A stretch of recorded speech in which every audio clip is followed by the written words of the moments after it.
Hello guys, how are you? My name is SCP. Today kusangana pano pasekulukudo Picture TV. It has been a long time ndisina kumboposta or kugadzira something, but anyway, I'll be waiting kakuti ndinyatsoya nedzinopisa make sense.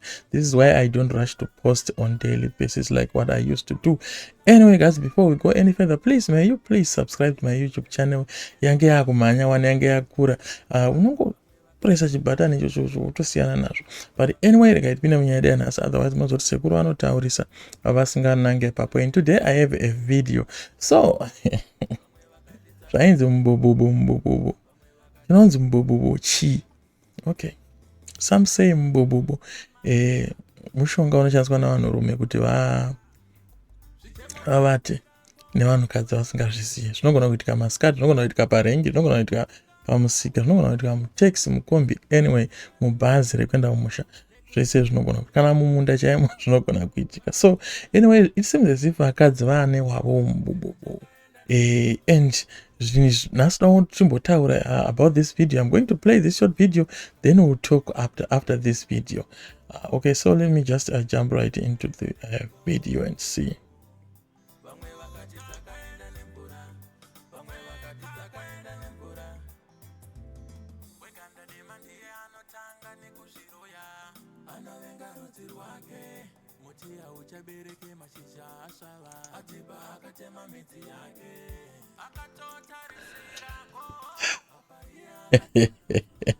So mazvinzwira mega kuti hanzi ndinokwanisa kuziva kuti munhu ane mari kana kuti haana, even adzingofamba.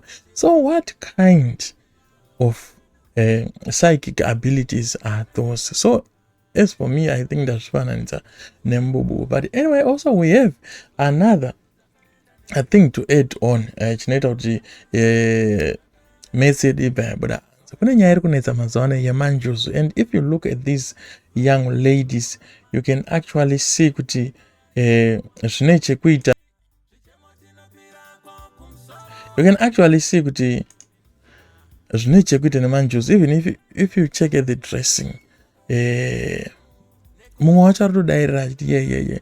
So it seems as if this manjuzu thing zviri kutoenderera zvekudaro, and the only thing that chiri kubuda apa panyaya yekuinitiatwa, kana uri munhukadzi wainitiatwa nakupinzwa mumanjuzu, it seems like unowana varume vane mari. So it seems like this is a manipulating spirit. This spirit has nothing to do with the goodwill. This spirit is an evil spirit which is being installed. Iri kuinstolewa from this apostle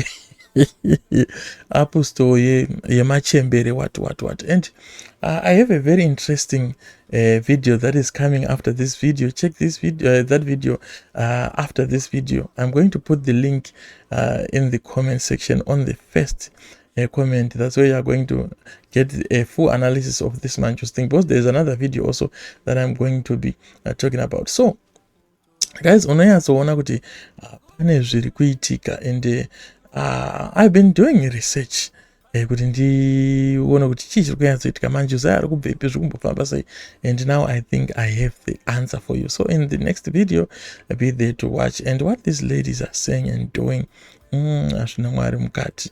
And I think we want mubobobo wemari, mubobobo wevanhukadzi, and this zvikaramba zvichiitika guys, handisi kuona kumberi kuzvichipera zvakanaka. Just look at the age of these kids or these ladies or these girls.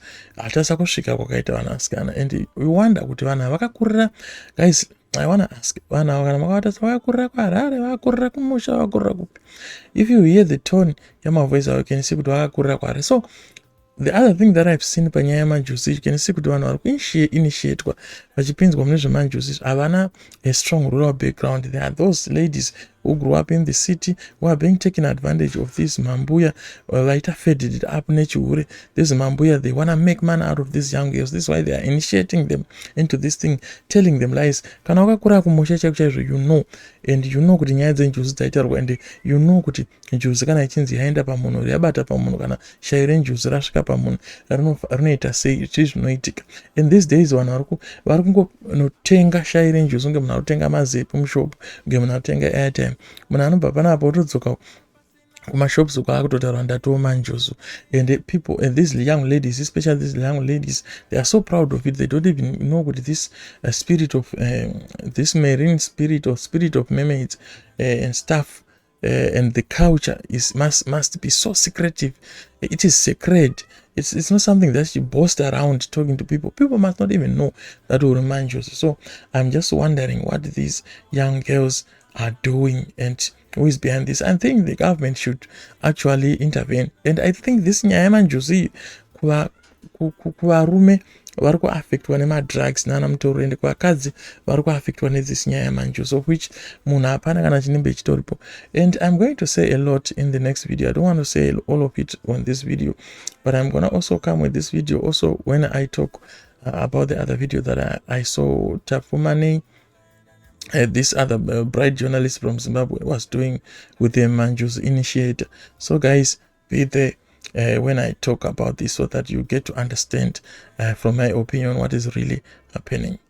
So I don't want to waste much time, guys. I want to quickly go and make that other video. So until we meet again, peace.